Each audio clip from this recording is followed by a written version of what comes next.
বন্ধুরা শুভ সকাল। আর আমি জয়ন্তী কুন্ডু তোমাদের সামনে চলে এসেছি একটা নতুন ব্লগ নিয়ে। আর নতুন ব্লগ মানেই হচ্ছে নতুনত্ব কিছু দেখানো। তো আমি আগে ব্রেকফাস্ট তৈরি করতে চলে এসেছি। আর ব্রেকফাস্টে তৈরি করবো কি জানো? ব্রেকফাস্টে তৈরি করবো আলু পরোটা। তো আলু পরোটা তৈরি করবো, চলো আমি কীভাবে আলু পরোটাটা তৈরি করছি তোমাদের সঙ্গে শেয়ার করি একটু। তুমি দেখো, আলুটাকে সেদ্ধ করে নিয়েছি। আলুটা সেদ্ধ করে নিয়ে পেঁয়াজ আর লঙ্কা ভেজে আমি আলুটাকে ফ্রাই করে নিয়েছি। এখন আমি এখানে দেখো কী কী নিয়ে নিয়েছি। কুচি করে নিয়েছি কাঁচা লঙ্কা আর কাঁচা পেঁয়াজ, এখানে দিয়েছি জিরে ধনের গুঁড়ো ভাজা, আর এটা আছে গোলমরিচের গুঁড়ো, আর আছে ধনেপাতা। এখন এগুলো সব একসঙ্গে মিশিয়ে দেবো, একসঙ্গে আলুটাকে মাখিয়ে নেবো। তাহলে কাঁচা পেঁয়াজ দিলে বন্ধুরা এটা খেতে দারুণ সুন্দর টেস্ট হয়। তো কাঁচা পেঁয়াজ এই জন্য আমি দিয়েছি, আর ধনেপাতাটাও খেতে খুব ভালো লাগে। তো সবগুলোই একসঙ্গে এইভাবে মাখিয়ে নেবো। মাখিয়ে নেবার পর আমি ময়দা দিয়ে করবো না, আমি আটা দিয়ে করবো, কারণ মেয়ে এসেছে আর মেয়ে ময়দা খায় না, সেই জন্য আমি এটাকে আটা দিয়ে করবো। তো দেখো খুব সুন্দর করে এটা আমি মাখিয়ে নিলাম।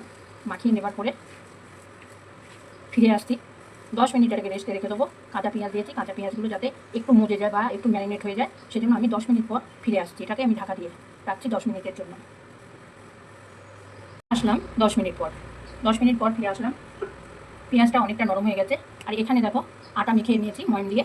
এখন এটা একটা বাটির মতন করে নিতে হবে, আর আটাটা যাতে হাতে না লাগে এমনভাবে মাখতে হবে। খুব জল জল হলে হবে না, খুব শক্ত হলেও হবে না। তো এইভাবে মেখে নিতে হবে। মেখে নেবার পর এর ভেতরে তুমি আলুর পুর দিয়ে দাও। এই আমি আলুর পুর দিয়ে দিলাম। এবার এটা যতটা তুমি দিতে পারবে ততটাই ভালো লাগবে খেতে। দেখো আলুর পুরটা এমনভাবে দিয়েছি, পুরো আলুর পুরটা ভেতরে ঢুকে গেছে। প্রথমে এই 2 সাইড, তারপরে এইভাবে এটাকে মুড়িয়ে নিতে হবে।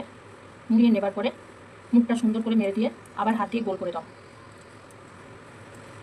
হাত দিয়ে গোল করে দিলাম। এইভাবে আমি পরোটাগুলো সব পুরটা লাগিয়ে নেব। বন্ধুরা, আমি তোমাদের কাছে সবসময় বলি, আমি কিন্তু বাইরে ভিডিও করতে যাওয়ার সময় হয় না সংসার ছেড়ে। আর বাইরের ভিডিও দেখো, যারা অল্প বয়স তারা করে ভালো লাগে। এখন আমাদের বাইরে ভিডিও করাটা খুব একটা সাজে না। তো আমি বাইরে ভিডিও ওই জন্য করতে যাই না। তো যাই হোক, আমি যখন বাইরে যাই তখন তোমাদেরকে বাইরের ভিডিও দেখাই। আর নাহলে আমি বাড়িতে যা কাজ করি সেইগুলোই তোমাদের সঙ্গে শেয়ার করি। তো বন্ধুরা, তোমরা আমার চ্যানেলটাকে একটু সাবস্ক্রাইবার করে দিও। সাবস্ক্রাইবার করে আমার পাশে থেকো। সব কটা আমি তৈরি করে নিয়েছি। আর সব কটার মুখ দেখো পেছনের দিকে আছে, তাতে তোমার বুঝতে সুবিধা হবে।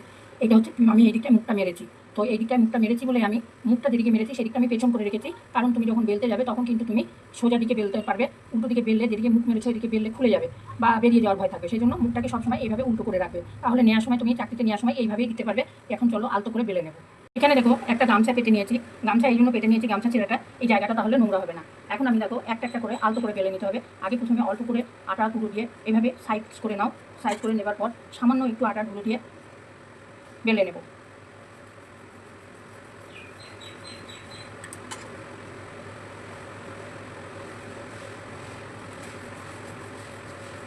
এইভাবে আলতো করে করে বেলে নিতে হবে।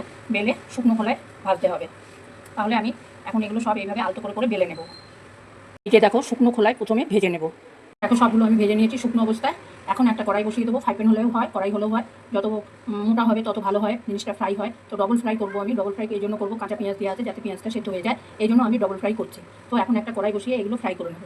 আমি এখানে একটা কড়াই বসিয়ে দিয়েছি। আর কড়াই বসিয়ে দিয়ে আমি তেল দিয়ে ফ্রাই করে নিচ্ছি।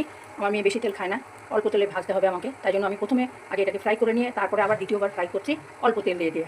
তো বন্ধুরা, সব পরোটাগুলো আমি ভেজে নিয়েছি, একদম ফ্রাই করে নিয়েছি।